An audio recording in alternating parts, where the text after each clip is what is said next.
వెంకటేష్ గారు, గౌరవ business corporator గారికి,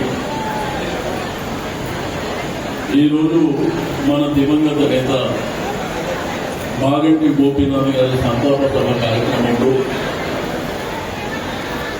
ఇన్ఛార్జ్లో ఉన్నటువంటి తమ్ముడు శాసన మండలి సభ్యులైనటువంటి యువ నాయకుడు పోచంపల్లి శ్రీనివాసరెడ్డి గారికి, గౌరవ మాజీ శాసనసభ్యులు విష్ణువర్ధన్ రెడ్డి గారు, సోహెల్ భాయ్ గారికి, రావుల శ్రీధర్ రెడ్డి గారు, ఈ కార్యక్రమాన్ని ఆర్గనైజ్ చేసినటువంటి తమ్ముడు రాజ్ కుమార్ పటేల్ గారికి, దేదీపీ గారు, కార్యకర్తలకు, డివిజన్ అధ్యక్షులకు,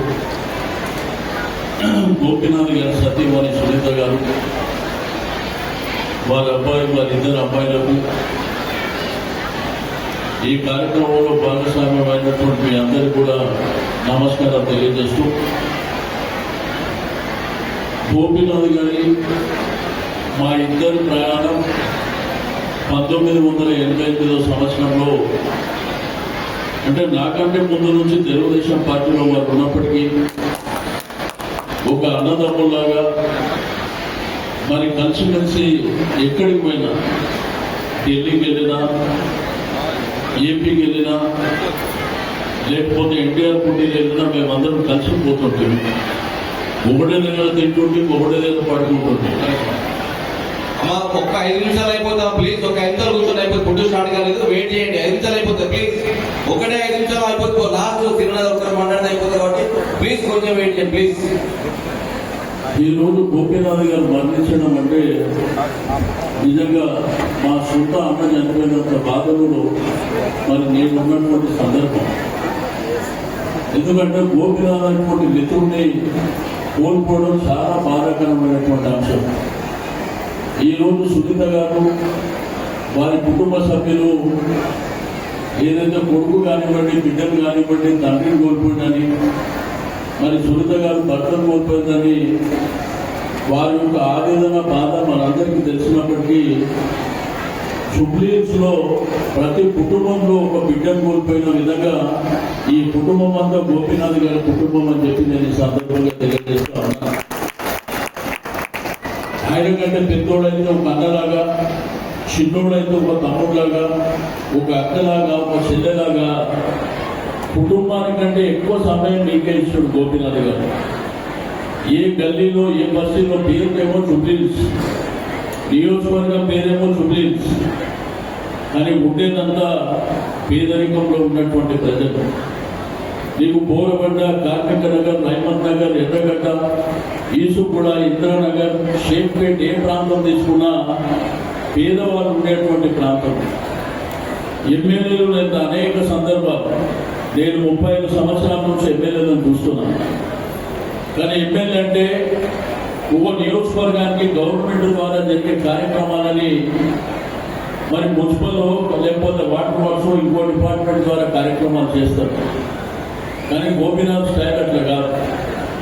గోపీనాథ్ గారు సొంతంగా తన కార్యక్రమాలు తీసుకుంటాడు.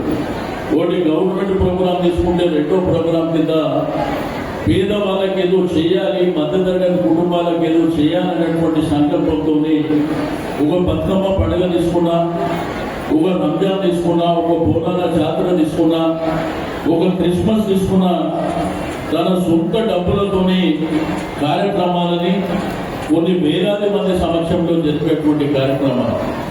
వారు 2014లో పోటీ చేసే ముందు, అంటే 2012 నుంచి ఒక 100 మీటింగ్లు నేను వారితో పాటు ఈ యొక్క జూబ్లీహిల్స్లో నేను పార్టిసిపేట్ చేయడం జరిగింది. ఇటువంటి మైమునియ ఫంక్షన్ హాల్ అయితే ఎప్పుడు వేలాది మంది సమక్షంలో వారి కార్యక్రమాలు చేస్తుండే. వచ్చిన వాళ్ళకు బ్రహ్మాండమైనటువంటి కార్యక్రమాలతో పాటు మంచి భోజనం పెట్టి వారి కుటుంబం, వారి ఇంటికి పంపించేటువంటి సందర్భం. కానీ చాలా మంది ఎమ్మెల్యే అయిన తర్వాత కొంత స్టైల్ మారుతుంది. కానీ గోపీనాథ్ గారు బై బర్త్ తను ఏ పద్ధతిలో ఉన్నాడో అదే పద్ధతిలో మీ అందరితో కలివిడిగా ఒక కుటుంబ సభ్యుడిగా ఉన్నటువంటి సందర్భం.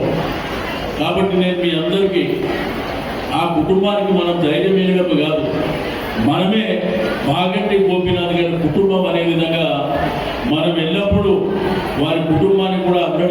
చేయవలసినటువంటి అవసరం ఉంటుంది.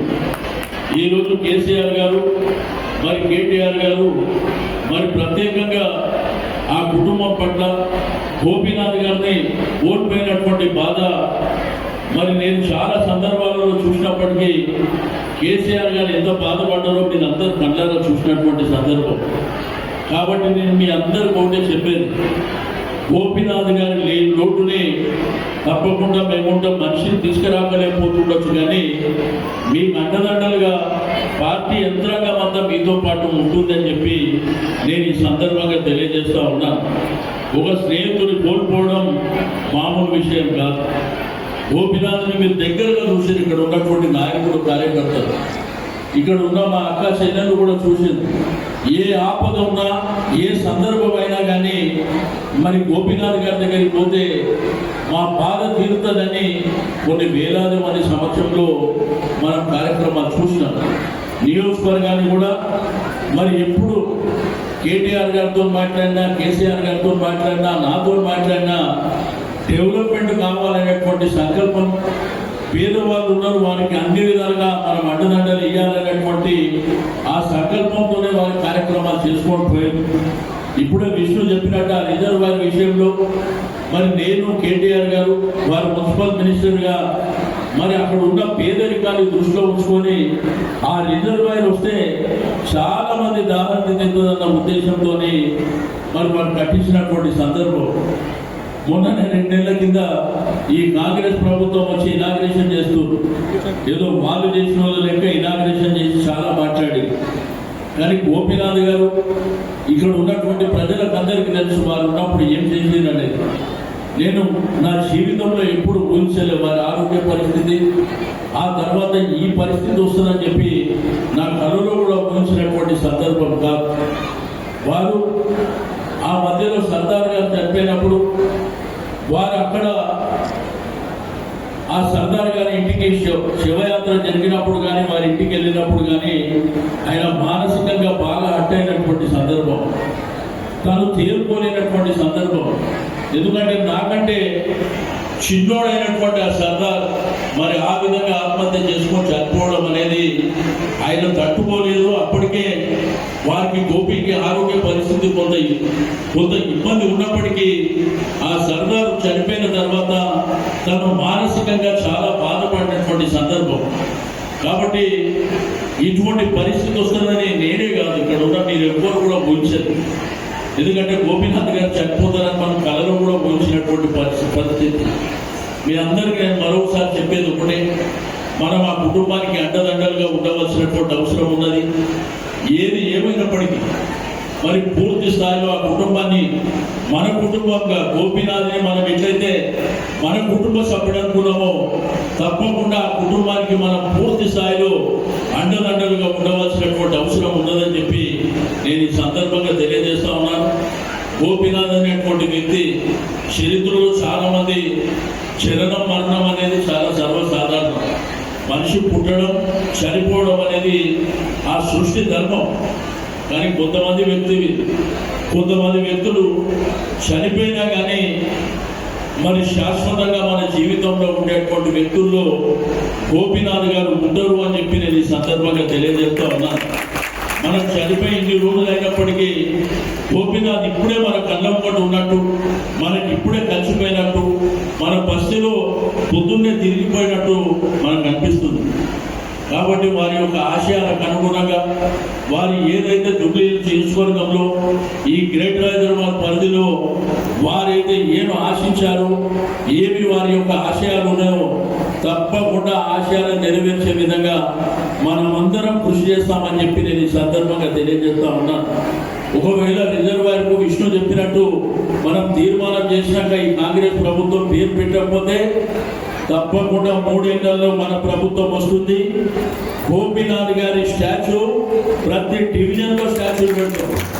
అదేవిధంగా రిజర్వాయరే కాదు, అనేకమైనటువంటి కార్యక్రమాలు కూడా గోపీనాథ్ గారి పేరు మీదే మనం చేస్తామని చెప్పి నేను గంటాపదంగా ఈ సందర్భంగా తెలియజేస్తా ఉన్నాను. ఎందుకంటే వారు శాశ్వతమైనటువంటి ఉన్నటువంటి నాయకుడు. వారు చనిపోయినా కానీ మన మధ్యలో ఎల్లప్పుడూ తిరుగుతున్నటువంటి నాయకుడుగా ఉంటాడు. కాబట్టి గోపీనాథ్ని చిన్న పిల్లల నుంచి పెద్దవాళ్ళ వరకు ఎవరు మర్చిపోలేదని చెప్పి నేను ఈ సందర్భంగా తెలియజేస్తా ఉన్నాను. మరి తప్పకుండా ఆ కుటుంబానికి మనం అందరం ధైర్యం ఇస్తూ మరి వారిని కూడా గోపీనాథ్ గారిని మన జీవితంలో మర్చిపోని లేని విధంగా మన ప్రభుత్వం వచ్చిన తర్వాత చాలా కార్యక్రమాలు తీసుకుంటామని చెప్పి నేను ఈ సందర్భంగా తెలియజేస్తా ఉన్నాను. వారి యొక్క నిజమైనటువంటి ఆశయాలు మిగిలాలి. తప్పకుండా మళ్ళీ జూబ్లీహిల్స్ లో మనమే గెలవాలి. తప్పకుండా మనం గెలిచి గోపీనాథ్ గారి ఆశయాలను ముందుకు తీసుకెళ్లాలని నేను కోరుకుంటూ మరి ఈ యొక్క సంతాప సభ కార్యక్రమాన్ని ఆర్గనైజ్ చేసినటువంటి రాజ్ కుమార్ పటేల్ గారికి, వారికి సహకరించినటువంటి డివిజన్ నాయకులకు, కార్యకర్తలకు, మొన్న షేక్పేటలో కూడా చాలా మరి సంతాప సభ మరి అందరిని పిలిచి, ఎందుకంటే షేక్పేటలో కూడా నేను పోయినా ఆ రోజు ఆ ప్రాంతంలో 50 ఏళ్ల నుంచి జరిగినటువంటి కార్యక్రమాలని గోపీనాథ్ గారు పట్టుపట్టి చేయించారు. అన్ని డివిజన్లలో కూడా ఎప్పటికప్పుడు పట్టుపట్టి కార్యక్రమాలు చేయించినటువంటి 50, 30, 40 ఏళ్ల నుంచి జరిగిన కార్యక్రమాలని వారి యొక్క పట్టుదలతోనే జరిగినటువంటి కార్యక్రమాలు ఉన్నాయని చెప్పి నేను ఈ సందర్భంగా తెలియజేస్తూ మరి వారి యొక్క కుటుంబానికి ఆ భగవంతుడు ధైర్యాన్ని ఇవ్వాలి. ఈ కార్యకర్తలకు నాయకులు కూడా మరి ఆ భగవంతుడు ధైర్యాన్ని ఇవ్వాలి. గోపీనాథ్ గారు ఎక్కడున్నా కానీ మన మధ్యలోనే ఉన్నట్టు మనకు ఉన్నది. కాబట్టి మరోసారి అందరికీ నేను మనస్ఫూర్తిగా కృతజ్ఞతలు తెలియజేస్తూ సెలవు తీసుకుంటాను. థ్యాంక్ యూ అన్న. అదేవిధంగా